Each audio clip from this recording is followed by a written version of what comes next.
Hi guys, I'm Marie, And I'm Maddie. and we are here today recording part 2 of the Brandon Day and Gina Allen episode, which came out last week. And if you haven't listened to it, you could probably listen to this one. Like, it's kind of its own story, but still related. So I recommend that one first, but you can also listen to this one separate. If you guys haven't checked us out on Patreon, you should go check us out on Patreon. We actually have a live scheduled where we're going to talk about some very disturbing serial killers. We're super excited about that. I'm trying to get Maddie to do all of the research on it. So we'll see how that goes. And we also just dropped a Patreon exclusive episode. So go on our Patreon, check it out, support us. We really, really appreciate you guys helping us continue to do this. Yeah. So, teeny tiny baby recap on our episode from last week, Brandon Day and Gina Allen. These two are on a date, basically. They're taking the tram in Palm Springs. Real life survivor. It's real life naked and afraid. But they're not naked. They're just afraid. So they took the tram up to the mountain where there's a restaurant and a bar. They're going to have a drink and do a little walkabout, which turns into multiple days that we are now stranded on this mountain. And then they're lost. They're trying to find their way. They're freezing. Yep. And they stumble across a campsite that has been abandoned. The hiker is missing, and he has been missing for a year. But he has made notes that he is trapped. Yeah. They cannot get out. And now they just realized at the end of our last episode that they are also trapped and cannot get out. So yeah, they read his stuff. They read his journals, found out that he's like, I'm trapped in this cavern, never going to get out. No one's searching for me. Tell my family I love them. So they're hoping at this point. They're like, oh, well, maybe he broke a leg. Maybe he injured himself. Maybe he can't move. And that's why he's trapped. But then when they leave the campsite, they head further down and find the 100-foot waterfall that they cannot get around. It's all rock surrounding them. They are at a dead end, basically. Yep. So Brandon and Gina return to the campsite where they decide now they're going to take the backpack along with a foam mat, poncho, and they also find 25 Strike Anywhere matches that they had missed on their first search. Okay. So they have matches. That's really good. Yeah. And toilet paper. Yes. And they return to the waterfall and canyon wall, hoping that they can find a way out. Gina puts on John's fleece, and she lays out some of the socks under the poncho to dry. As the sun sets, they prepare for another night stranded. Ooh. They picked a spot near the canyon wall above the tree line to ensure visibility. Even though at this point they've got to assume nobody is looking for them in this area. Because John also went missing in this area and they did not find him. Yeah. So what they don't know is that there are actually searchers looking for them right now. But they are nowhere near this canyon and have no plans to be searching anywhere near this area at all. Nope. They are all the way back up at the top. They're in a completely different area. Yeah. Yeah. And this is how easy it is to get outside of the search range. Although they have been doing a lot of traveling, so I'm not surprised that they are out of the search range. I just heard a fun fact that adults and children, especially children who are lost, tend to pick a foot that they like more. And it'll veer them in that direction. Make them, so children will walk in huge circles, which makes sense from what we've seen. That makes sense. I would say that I probably favor my left leg because I have right knee problems. Well, imagine if you get injured too. So look for me in a left hand. Look the left. Look to the left. Go to the left. Always go to the left. Now, Brandon decides that he's going to start a fire, not only to keep them warm, but also maybe to act as a signal. After getting the fire going, they do hear a helicopter in the distance. And of course, they start screaming and waving their arms, but The helicopter's really far away, and it soon disappears behind a ridge. Brandon tries to make the fire bigger, and Gina put her jacket on a stick to wave back and forth if it came back. They saw the helicopter 4 more times, but it never came anywhere near where they were, and obviously didn't see the smoke. And that's when the couple knew that they would be spending another night. So it's Tuesday, May 9th, which is day 4 for Brandon and Gina. And they've been without food for 3 days now. Did they have food their first day? Yeah. Okay. They'd eaten that first day. Oh, yeah. So, Oh, yeah. Yeah. Oh, yeah. You know. Okay. Yeah. So at this point, they're very weak, and Gina starts her period. I would literally, like, I already don't like hiking on my period. Can you imagine being stranded with no kind of anything? Yeah. One saving grace is that Gina does have the toilet paper that they found in John's bag. But still, Brandon decides at this point, on this day, day 4, that he is desperate to not die on this mountain. And he says, Gina, I'm going to light this place on fire. I'm going to light the whole damn mountain on fire. Do it. That was actually Gina's response. She was like, yes. Well, yeah, she's on her period now. She's not feeling so good. She wants to go home. So he finds a fallen tree and piles on as many branches as he can and literally just starts lighting shit on fire. Like, it got to the point where he had to run because it was spreading so fast. And they get to higher ground and everything's on fire for about 45 minutes, and then it just kind of burns itself out and stops. At least it didn't start like a full-on forest fire. But Then I just feel bad. But then they hear a helicopter, and it was flying right towards them. They jumped and screamed, of course. Gina ends up on the ground because she's so weak that she can't even stand because she's trying to jump up and down. The helicopter actually announces, Brandon, Gina, is that you? Are you okay? Stay here. And then it heads back down the valley. I don't know where it was going, but Brandon was like, who else would it be? And where would we go? Like, obviously the helicopter's here. We're not going anywhere. When the helicopter returned, because I think it was looking for a place to land.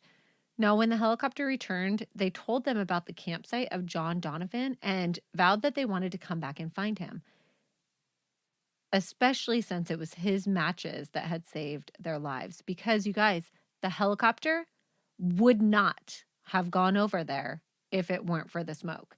So they were searching in a totally different area. They saw the smoke and they decided to go over there. Yeah, okay. Don't feel bad anymore. It saved them, so that's... Seriously. Steve Smith, he's one of the rescuers on this helicopter. He was actually a part of the search for Donovan, and he immediately radios it in. Flying down the mountain, Brandon and Gina start to realize that they were not even halfway down.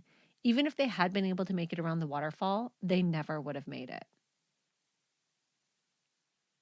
Not unless they started killing their own food somehow, like finding things to eat. So we want to talk to you about John Donovan.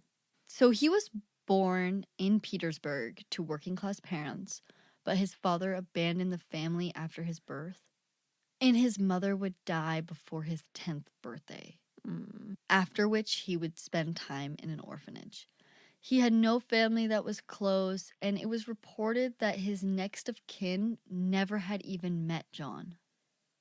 Yeah. He spent 15 years in the Navy, and he was known to swear like a sailor, and he could come off gruff to people that didn't know him. Yeah, I feel you on that one, John. So he lived in Virginia and was a retired social worker, and some said that he lived like a bum without a car or a phone. I think that sounds amazing. Yeah, what year was this in? I don't think that's that crazy that he didn't have a phone. Is that? No, I don't think it's terribly crazy, but he did have a job and things like that, so maybe that, maybe. Yeah. He was described as kind, generous, and eccentric. Yeah, and I couldn't really find exactly why people described him as eccentric. I'm guessing it's just because he didn't live like the standard life. It sounds like he lived really cheap. He tried to not have a lot of responsibilities, To me, that's not eccentric, but maybe there was something else, but I couldn't find why exactly that was part of his description. Respect. So he was also a deep thinker and loved history and the opera. And he was dedicated to helping people and would supervise field trips at the Central State Hospital, where he would lift patients into the hospital van one at a time and take them to the theater or the park. Yeah, and it was said that he would go out of his way to try and get tickets for everybody to go and do something. Like he worked really hard to try to get people in this hospital out and about because it wasn't something they got to do very often. So he didn't have any family, we know that, but he did consider the members of the Old Dominion Appalachian Club his family. He even spent his holidays hiking with Right, them. they would have holiday events like hike on Thanksgiving or things like that. So John's trail name was Seabreeze. He was known to pack a little whiskey in a recycled bottle that had a Seabreeze label. Yeah, I don't know what Sea Breeze is. It's Is that it's a drink? brand. Yeah. Because it doesn't sound like it was a brand of whiskey. It sounds like that was just the recycled Yeah. bottle that he used. This is Seabreeze. It's like a Cologne. cleanser Oh, weird. for sensitive skin. Huh, yeah, maybe that's what he was using. I don't know. Maybe there's an older brand of something Sea Breeze. I don't know. I don't know. Either way, I think it's funny. He would sometimes speak in an Irish accent and make jokes about the strict nuns from his orphanages. Yeah, and John actually didn't start hiking until he was in his 40s, and this was part of a plan to lose some weight, and he just kind of fell in love with it. He actually completed the Colorado Trail, which is 500 miles, and the Appalachian Trail, which is 2,175 miles. And this he did over a 10-year span, one section at a time, which is really fucking impressive. He was a slow hiker, though, and he would often arrive to camp hours after his hiking companions. He wasn't necessarily the best navigator and had been known to get lost. He had plans to spend some time traveling and had Australia, China, and Russia on his list. But first, he was going to tackle the PCT, or the Pacific Crest Trail, which he would do in April of 2005. The PCT is 2,650 miles and goes from California to the Canadian border. And this time, he wanted to do it in one stretch. His plan was to complete the hike with Ken Baker, who was 60 and part of the Old Dominion ATC. So one of his friends from the hiking group. Mm-hmm. Ken was a retired mechanical engineer and had introduced John to ultralight backpacking. The pair had hiked around 100 miles together, and Ken said that John was kind of clumsy and wasn't mechanically inclined, mentioning one time when John had stepped on his own glasses and Ken had to fix them for him. John had even fixed up an old outbuilding for Ken when he was looking for a cheap place to spend his retirement. Yeah, so it sounds like they were pretty good friends. Prior to the trip, Ken wanted to postpone the start date due to weather. So California had a particularly heavy snowfall, and Ken thought that they should delay their start date by 3 weeks. But John could not be convinced, and he decided to go it alone. Which, to me, sounds crazy. And when I was looking at the stats for this, it was a healthy amount of snow. And a lot of people actually did postpone or make a stop and take a break or travel around this area. Ken asked him, "What if you get lost?" To which John responded, "The crowds up ahead will blaze a trail through the snow. I'll be all right. So I'll just follow everybody else's trail." The problem is that if everybody else isn't going, there's not going to be a trail. There's not going to be a very easy trail to follow. So he planned to begin in Mexico and hike to Oregon and would start on April 22 of 2005 after attending the annual PCT kickoff party at the Mexican border. In preparation for leaving, he would light 2 candles, one to honor the St. Christopher, patron of travelers, and the second to pay tribute to St. Anthony, patron saint of the lost.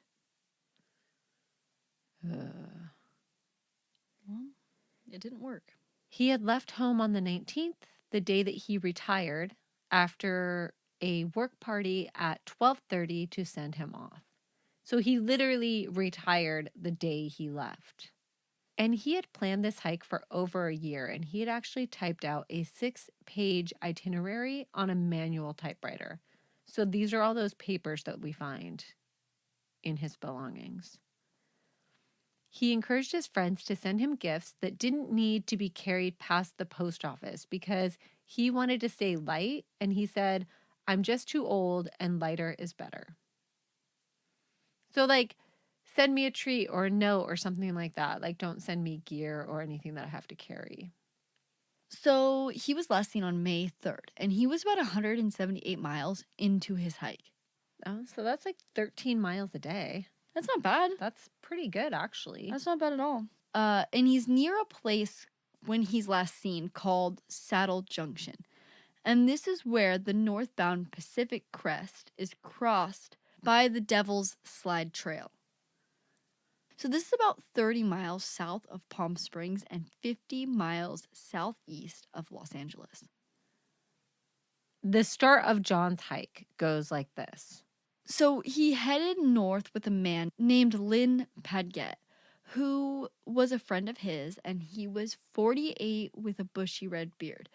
And he had hiked the Appalachian Trail in 1997. So, an experienced hiker. You do the Appalachian Trail. So he said that John had the luck of the Irish, as they almost had gotten lost while hiking, and they decided to leave their campsite and go for a beer and cigarette without their packs, or even water. And another time, John had told him that he slipped down an icy slope in Poland's tundra mountains.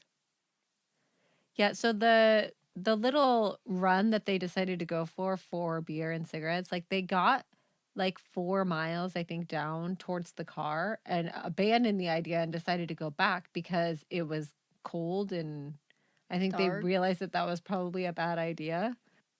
Yeah, John had told him that he slipped down an icy slope in Poland's mountains, and the cord of his pants stopped him by catching on a bush. And kept him from, like, Yeah, and sliding going off off of a the- cliff. yeah. Yeah. Which 2 other hikers died that way on that day Oh my God. from sliding.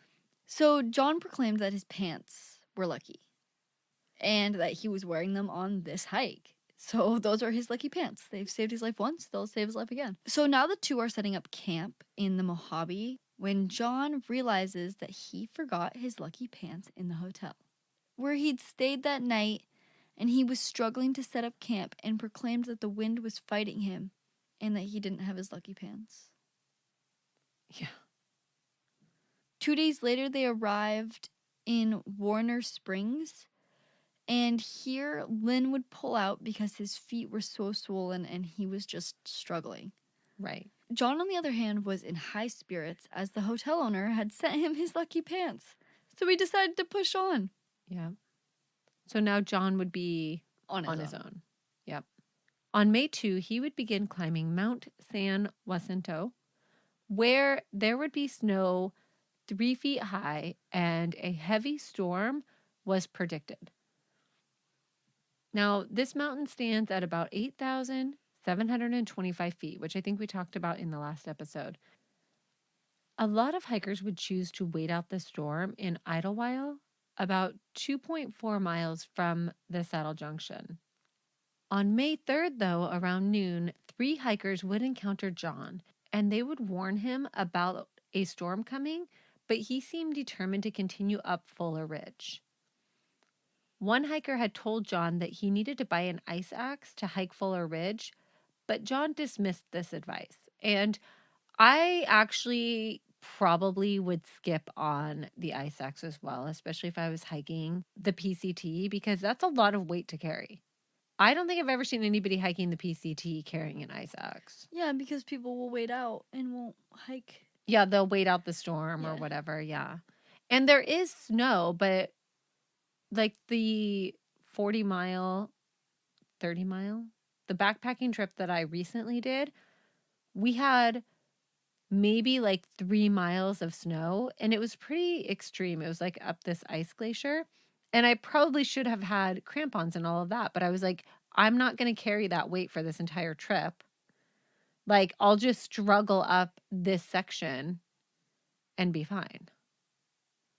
So I don't think it's terribly crazy that John elected to not have the ice axe, but he also didn't have well-fitting crampons either, because he's got like soft, flexible shoes on at this point. He doesn't have like boots on Why? because they're lighter and easier. That's what most people who are doing these long distance hikes, they just have like tennis shoes basically. Trail running Yeah, shoes. like trail runners, yeah. And they'll just replace them as they wear out. By 1 p.m., John had a problem. The trail was completely covered by fresh snow when he reached Little Toquitz Valley. Sure. John would ask two hikers, 46-year-old Connie Davis, a Canadian nurse, and her 20-year-old son, Alex, for help. The two had extensive mountaineering experience and gear, and John had actually camped near the pair the night before, and the trio had actually not hit it off. So they said that he had no trouble speaking his mind. And when they said that young men could find themselves, probably referring to Alex on the trail, John responded with, "You find yourself living your life," and kind of like ended the conversation. So he was just like kind of gruff, just kind of came off a little, not aggressive, but like speaking his mind. I don't find anything wrong with what he did, what he said. No, I mean, I don't They're like, either. a young man will find himself on this trail, and he's like, "No, you find yourself living your life." Regardless of how their evening went, he would follow them in the morning because he doesn't know where he's going. And Connie does warn him, like, we're probably not taking the most direct route because they have all the gear that they need. They know where they're going, they have the gear, they can like work their way around and climb things and do things that John cannot do. But he still wants to follow them. So they would hug the contour line equipped with good crampons and hiking poles, neither of which John had. His crampons did not work well with his lightweight hiking shoes, and he was swearing and falling constantly behind them. Oh, you know what? Like the description of him was that he swears a lot. People Uh-huh. have a huge issue with swearing. Like if you're not Yeah, if someone you're who not like a likes swearer, swearing, yeah. no, I Sorry if instantly we've offended you on this podcast. well, literally this podcast is just proof that my swearing rubs people the wrong way, because that's like like a good handful of my bad reviews and bad shit that I get from this podcast are because I swear. Yeah. And I'm Nobody like, seems to care if I swear, though. no, it's just me. It's just fucking me. It's just like the daughter uses so many unnecessary cuss words. Connie did say that she was thinking he should turn back, but she was also thinking he's an adult and I'm not going to tell him what to do. And honestly, it probably would not have made a difference if she did at this point. So, about a half mile from Saddle Junction, where he was heading, is where they left John. And they actually headed uphill following a small creek. And at this point, they're at about 8,080 feet. And the snow was patchy enough that there were hints of the trail where John was heading. So like the snow's not as severe anymore. So they felt like they could leave him because now there's like you can see the trail. And this is now we're at May 3rd. Are we? Yeah, because this is his last sighting. This is May 3rd. Yep. So May 3rd, 178 miles into his hike at this point. And he's last seen a half mile before Saddle Junction. So by mid-May, about 12 days after the last sighting, the alarms were raised that no one had heard from John. So a friend of John's would call rural post offices where he knew that John would be picking up packages. Right, because nobody had heard from him. Yeah, she would alert authorities when she learned that he had not picked up any of his packages. And they would attempt to search for John, and they were unable to find him. They brought dogs into the area of Saddle Junction because, last place he was seen. Right. But they called off the search after only 2 days. Yeah, and I couldn't find any information as to why the search was called off after 2 days. Here's my theory. He was last seen But in they this have no area. idea where he And actually it's is. he Yeah. the last time he was seen was May 3rd. It's now middle of May. And So it's been they're about assuming 12 days. So they're assuming if he is out there, he probably hasn't survived. Or he's Long gone. in a whole different area. Like, they don't know how far he was walking. Well, I wonder how far this is from the first package pickup that he missed. Because I'm guessing he's going to be between those two spots. Which is right? probably where they were looking, but Yeah. John had no tent and very limited gear and supplies in an attempt to travel light, of course. He even carried extra socks that could double as gloves so he didn't have to carry those. So that's why there was the bag with the extra socks. He had written, couldn't find trail to Idlewild, so it is thought that he could have seen the lights of the town and tried to get there. But when he couldn't, the thought is that maybe he started heading toward the lights of Palm Springs, which would have been brighter. mm-hmm. He would have traveled 3 miles northeast from the Saddle Junction, then traversed Skinny Willow Creek and climbed a small ridge before dropping down into the steep cutting called Hidden Valley. None of the maps he carried would have helped him here, and he had no compass. His journal places him in Long Valley at 4,300 feet by the evening of May 3rd. So he immediately fucked up. Yeah, that day. That day, that night. That night, yep. On May 5, he recorded that he had had a fall, but he did not give details about his injuries. So he could also be potentially injured as well. He did note that he was already too weak to climb the walls of the canyon to get out. He wrote that he tried to signal for help using a mirror, and he attempted to start a fire, but everything was too damp. He easily could have burned through all of those matches trying to start a fire. Yeah. But he didn't, because he realized that there was no, because everything's snowy. I probably still would have tried. I would have just kept on trying. I mean, think about it. What do you have to lose at that point? Either way, Brandon and Gina are really lucky that he didn't. Yeah. By May 5, he noted that he had 12 cheese crackers left. On May 6, 8 inches of snow would fall, and visibility would be about 100 feet. He did have a transistor radio, but it is assumed that nobody was close enough for the signal to work or for him to call for help. Because you have to be relatively close with some of those radios, especially if you're carrying like a lighter version. Which he probably was. Which he probably was. He also wrote in his notes that Ken Baker was the smart one. And the note about being buried in the Navy cemetery was addressed to Ken. On May 11, he ate 2 crackers to celebrate his 60th birthday. And his last entry was on May 14, saying he was going down to Long Creek for water, and he wrote, "Goodbye, and I love you all." Sad. So sad. Maddie looks like she's going to cry. You are too.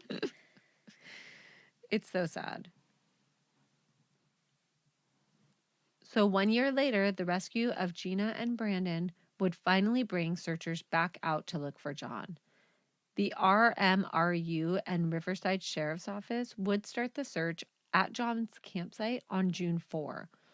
And searchers would be flown into the area for obvious reasons, and they would be dropped about a quarter mile above the campsite and have to fight their way down to the camp. And they actually struggled to get down there where the helicopter could drop them off.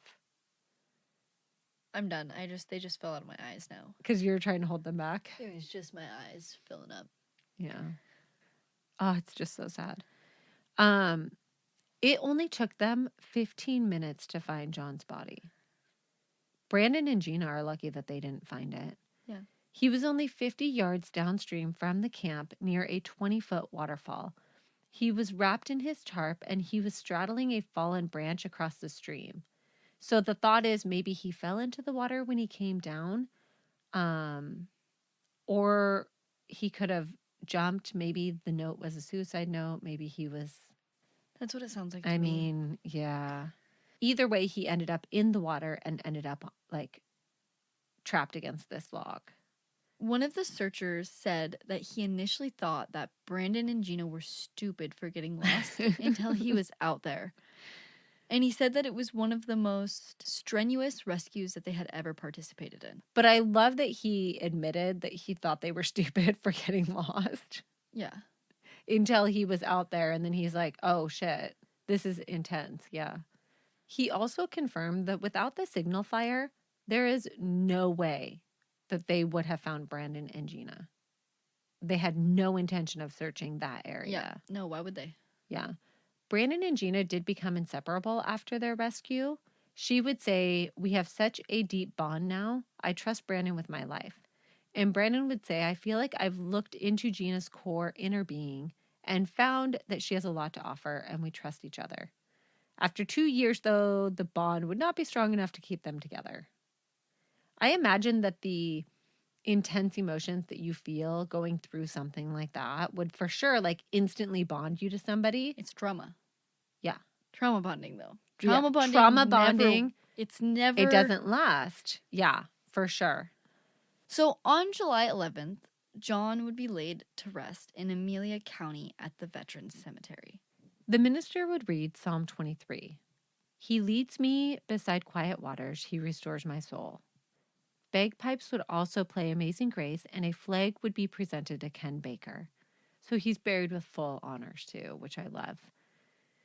John's friend, Lynn Paget, would open a plastic red cooler and pull out a Seabreeze bottle filled with Irish whiskey, and he would fill cups to pass around for a final toast to John Seabreeze Donovan. Paget would say, I think of him all the time. Sometimes as I fall asleep at night, I see myself hiking by a stream and I come around the bend and there's a tarp. There's a yellow pack and I yell, hey, comrade. Hey, comrade. But there's no sound, just the wind and the stream, and there's nothing there, just the green tarp, the pack, and some shoes on a rock. John had actually told friends that his biggest fear was to die alone, and it's just so tragic to me that his fear came true. But there is no question that without John's matches, Brandon and Gina would have perished on that mountain. So maybe that can help John rest in peace. I told you it got worse. That's horrible. Isn't it so sad? Madison can't talk because she's full crying now. No, I'm not. You're a liar. Don't lie to these podcast Don't people. lie. They can't see me. What's wrong with you? It's funny. It's actually Madison crying is what makes me cry. Like, it's not like I could get through this without crying, but it's seeing Madison cry about it that like pushes me over the edge. I can't handle it. So now we're both crying. It's sad. His dad abandoned him. His mom died. He ended up in an orphanage. He doesn't want to die alone and then ends up dying alone. Yeah. Because he got lost. I know. I feel like I should feel better about it because him dying in that place alone would save 2 more lives. What did Brandon and Gina do? Exactly. They better fucking What done did they something do? with their life because if they didn't, you guys better have your shit together. Because it and sounds you better like be that accomplishing John was a things. good person. It's stupid. But this just goes to show like one misstep, one Hey, decision. There's no sound. Just wind, the stream. Nothing there but the green tarp and a pack and some shoes on a rock. Madison's like, Stop. she's so upset right now. She's so upset. I'm sorry. All right. So that was the story of Brandon Day, Gina Allen, and John Donovan. It's so sad. It's so tragic. I don't like it. I want John to not die alone in the woods, and it's just traumatic. Yeah. But that's where we're at. So hopefully you guys enjoyed this two-parter. You can probably understand now why we couldn't put it all in one episode because it was just too much information. I really wanted to take the time to cover John's portion of the story as well and not just Brandon and Gina. But yeah, thank you so much for tuning in. We really appreciate you guys listening. Thanks for showing up. Please go check out our Patreon. We have so many things on there, and we would love for you guys to support us. Thanks for listening, and we will talk to you soon.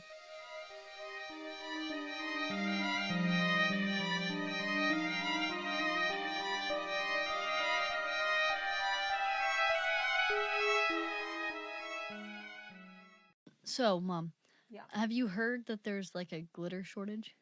There's a glitter shortage? That is Yes. not real. How can there be a glitter shortage? Do people like glitter? It's because people are using it to paint their fucking walls. It's because there's a specific company buying out all the glitter, buying the glitter faster than it can be made. Why? Is this some like plot to like take No, over or something? here's the thing, Like, is what's that going on? the New York Times contacted like the main manufacturer of glitter. I don't know who they are. They're based in Never even considered there was a manufacturer. of glitter. It No, makes sense. Yeah. no. It's in like West Virginia or something. Okay. And all they said was that no, I can't tell you who that is. What? I can't Why? Or because maybe they it's like a car manufacturer and they're gonna have like glitter cars coming out, so they're like buying up all the glitter. no, because they don't want us to know that it is glitter. What do you mean? That's what was said, is that they don't know. They don't want us to know that it's made out of glitter. The what's made out of glitter? Exactly. Huh.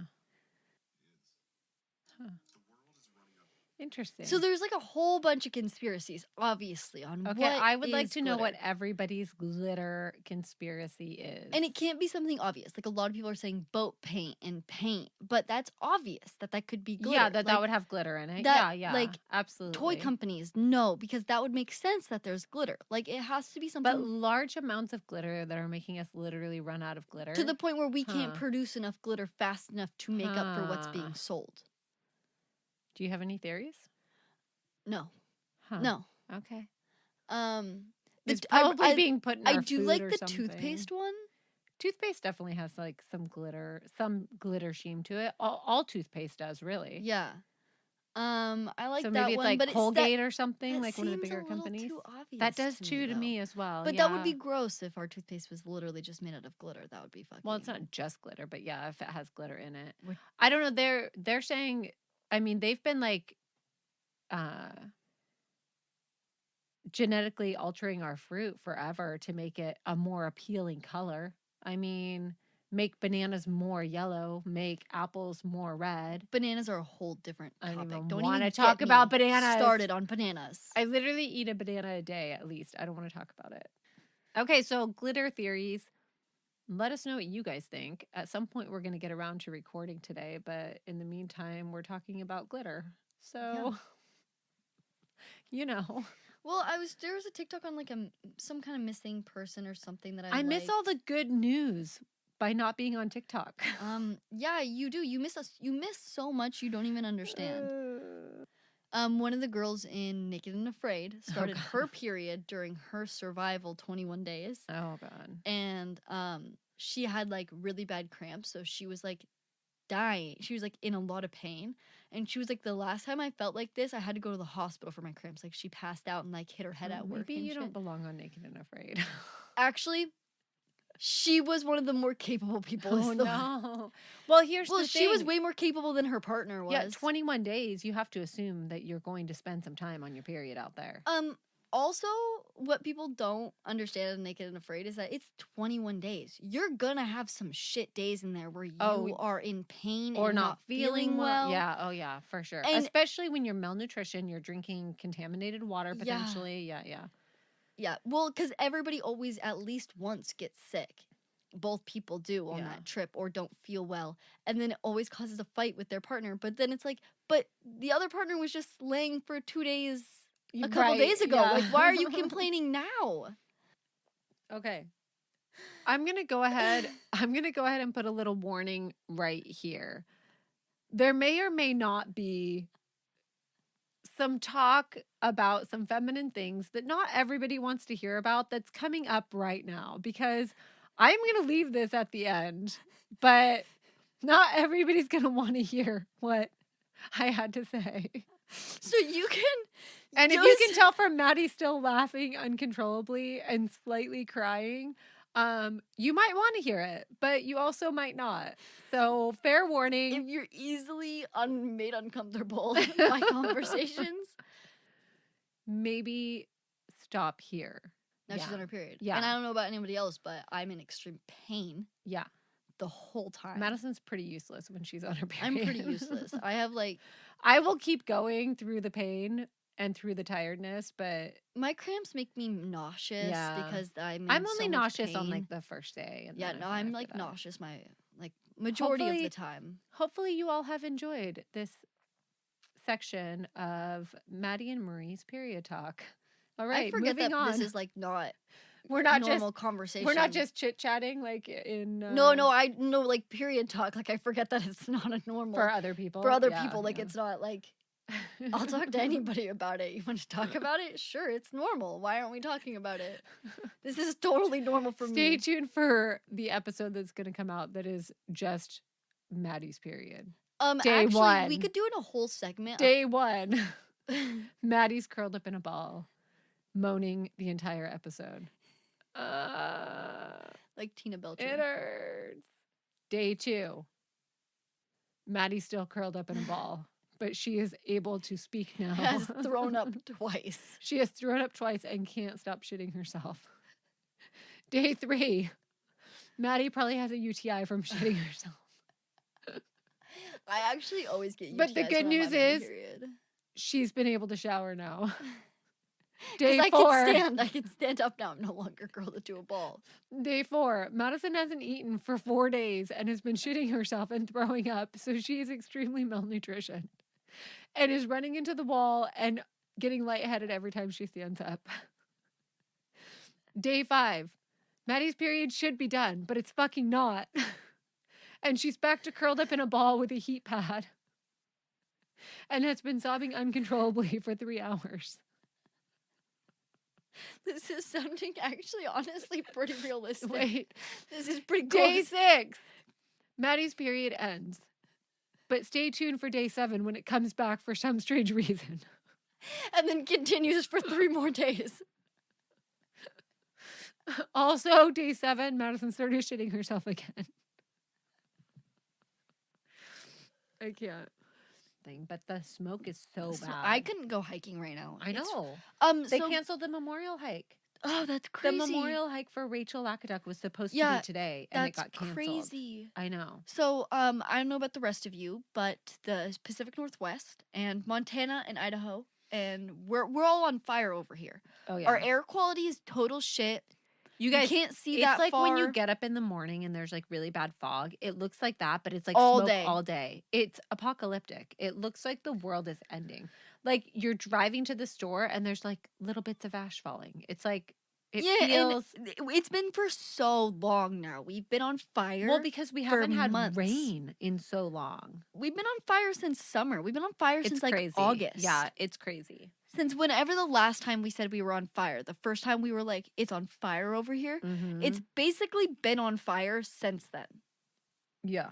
Which is why I'm sure the mountains are on fire. They probably can't even, it's probably not even because of the smoke, it's probably because of fire danger. Yeah, probably. It's crazy, yeah. Mount Baker's on fire real bad right now. Is it? Yeah. Okay. We were looking at the fire map this morning, and it's like, there are fires all over the place. Like, if you look at... I think I saw it yesterday. Yeah, it's pretty crazy.